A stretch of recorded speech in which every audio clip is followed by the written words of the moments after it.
Welcome back, everyone. Today, we're diving into the top 5 cloud gaming controversies that shook the industry. From unexpected shutdowns to corporate rights battles, these controversies didn't just stir up headlines, they made gamers rethink what cloud gaming is all about.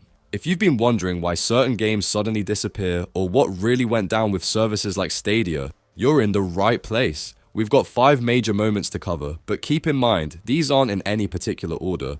First up, we've got Google Stadia's unexpected closure, a move that sent shockwaves through the gaming industry. This is probably the one most people are aware of because it was such a high-profile exit from a major player. One day, players were streaming their favorite games, and the next, Google announced that they were shutting down the platform for good.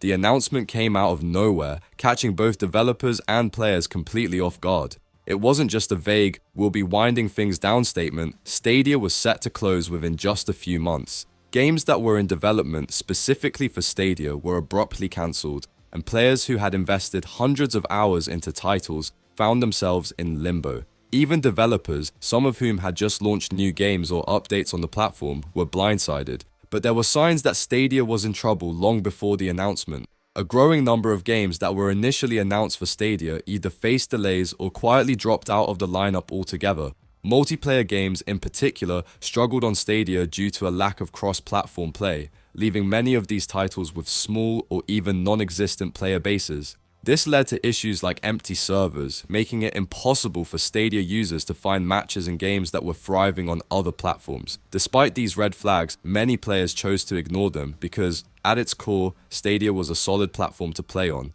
The tech worked, and for those who did manage to find games, the experience was smooth and enjoyable.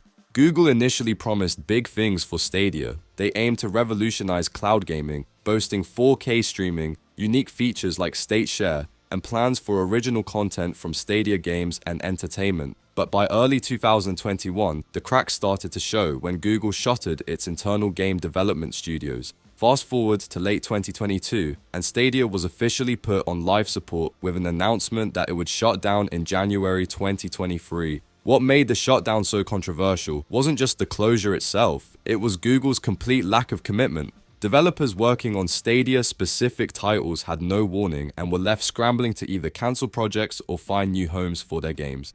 For players, it was a sudden erasure of their game libraries, along with lost progress and achievements.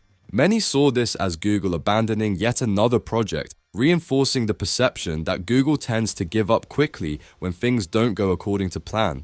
This has led to ongoing skepticism about Google's reliability, not just in cloud gaming, but for any new ventures they embark on. The controversy also sparked a broader debate about the ownership of digital games. What does it mean to own a game in the cloud if it can vanish overnight?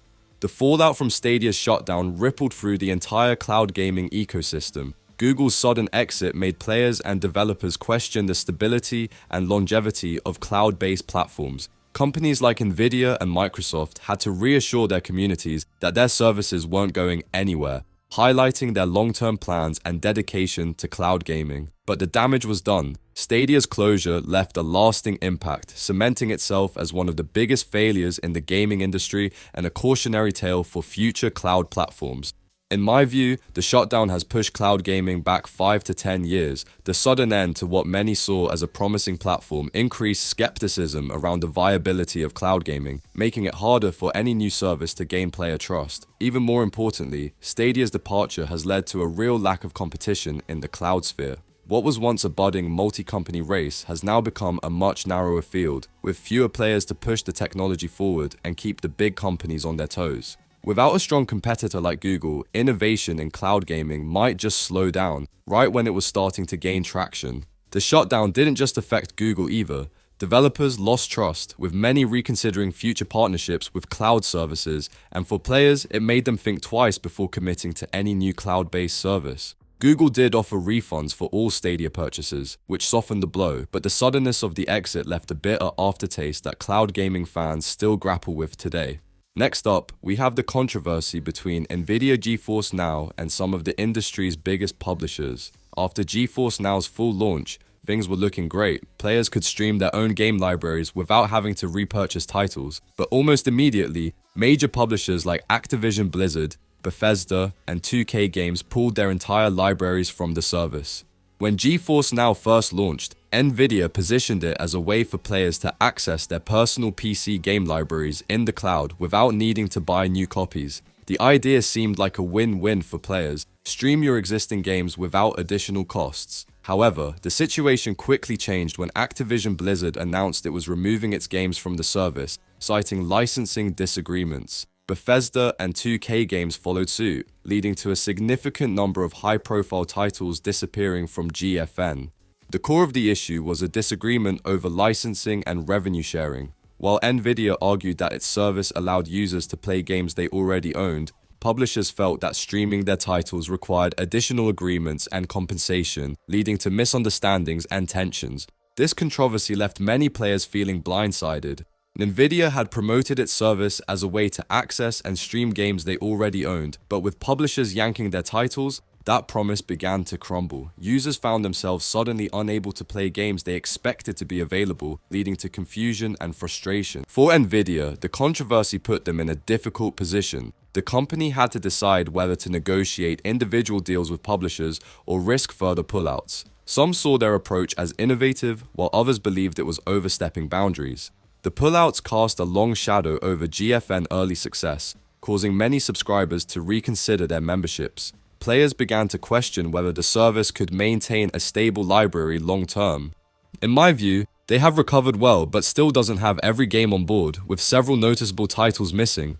However, they are doing it the right way now by securing contracts with publishers. It seems NVIDIA has learned a valuable lesson. For example, if games like God of War are removed from the service, players who access them prior to the removal can still play those titles. This approach not only protects players, but also fosters trust in the platform. The GeForce Now controversy exposed the fragile nature of cloud gaming libraries. It made users wary about committing to services where publishers hold the power to pull titles at any time.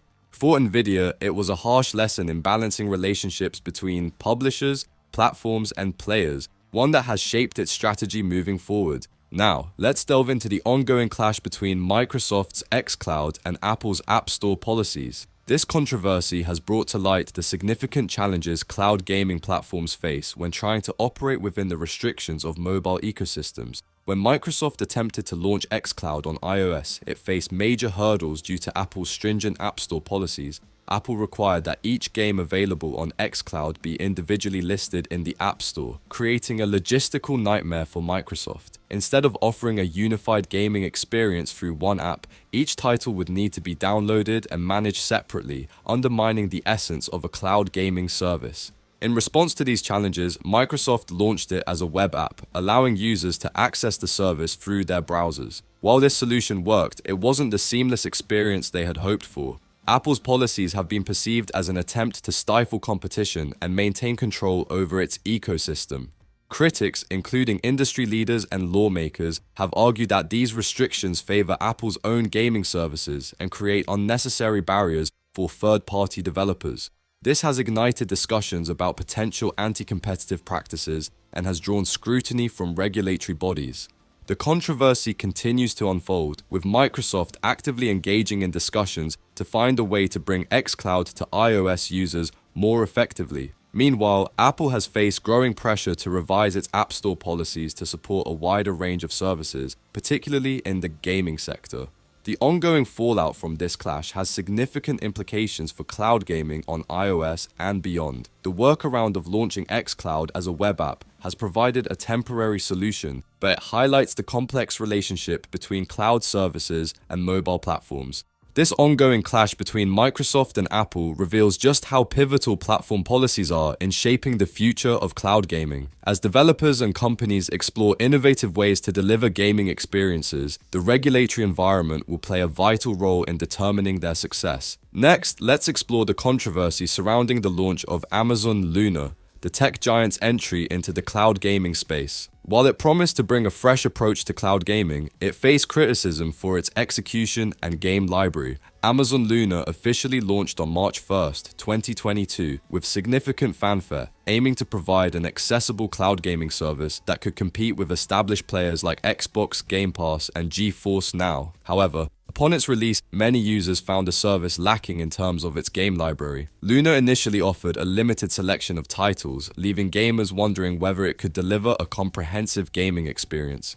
In addition to the small library, the pricing structure for Luna was vague, creating confusion among potential subscribers. The service offered different channels for game access, including a subscription for Ubisoft titles, but many felt it complicated the purchasing process rather than simplifying it.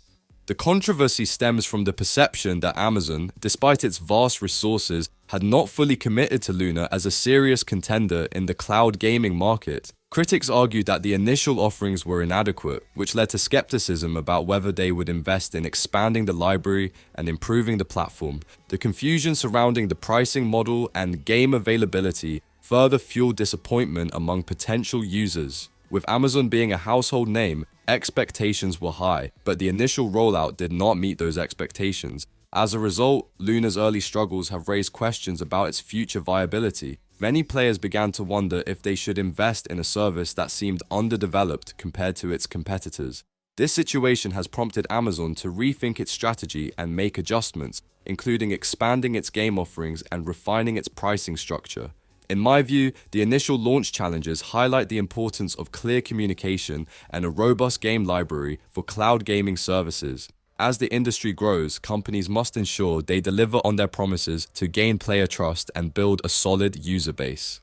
However, a unique and exciting development is Luna's recent partnership with GOG. This collaboration will allow players to access a selection of classic titles, adding depth and nostalgia to the Luna library. This move could help differentiate Luna from its competitors and attract a wider audience by tapping into the love for retro gaming. Lastly, we dive into the complex world of cloud gaming rights, specifically the ongoing battle over cloud gaming rights between Ubisoft and Activision Blizzard during Microsoft's acquisition of the latter. This controversy has created significant uncertainty in the industry regarding the availability of popular titles on cloud platforms.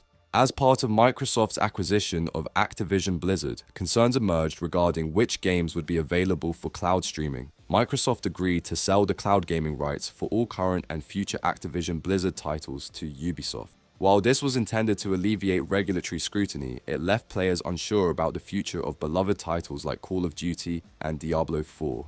The confusion lies in the fact that, while Diablo 4 is accessible through Xbox Game Pass, Call of Duty does not currently have the same availability, leading to frustration among gamers. This inconsistency has made it difficult for players to understand which games they can expect to access in the cloud and which ones might be excluded, contributing to skepticism about cloud gaming's viability. This situation raises significant concerns about transparency in cloud gaming rights management. Players are left questioning why some high-profile titles are available while others are not, leading to confusion and frustration. This inconsistency not only affects consumer trust, but also complicates Ubisoft's role as a steward of Activision Blizzard's cloud rights. Moreover, the arrangement sets a precedent for how cloud gaming rights might be negotiated in future acquisitions, emphasizing the importance of clear communication between publishers, platforms, and players. The implications of this deal are still unfolding, as players grapple with the uncertainty of game availability on their preferred cloud platforms. Scrutiny on cloud gaming's viability increases. In my view, this controversy highlights the need for clarity in cloud gaming rights management and communication. As the gaming industry continues to evolve, navigating these complexities will be essential for maintaining player trust and fostering competition. This situation also reflects a broader trend in the gaming industry, where acquisitions are not just about acquiring studios, but also securing valuable digital rights. As cloud gaming grows, the negotiations around these rights will likely become a focal point for future acquisitions. And there you have it. I'll look at the top 5 cloud gaming controversies that shook the industry. Each of these moments has not only impacted the companies involved, but also shaped how we view cloud gaming as a whole. From the sudden closure of Stadia to the ongoing battles over gaming rights, it's clear that the landscape is constantly evolving. As cloud gaming continues to grow, these controversies remind us of the importance of transparency and stability in the industry. Whether you're a die-hard gamer or just curious about cloud technology, it's essential to stay informed about how these changes could affect your gaming experience. If you enjoyed this, don't forget to give it a thumbs up and subscribe for more insights into the gaming world. We'd love to hear your thoughts. What do you think will be the next big controversy in cloud gaming? Let us know in the comments below.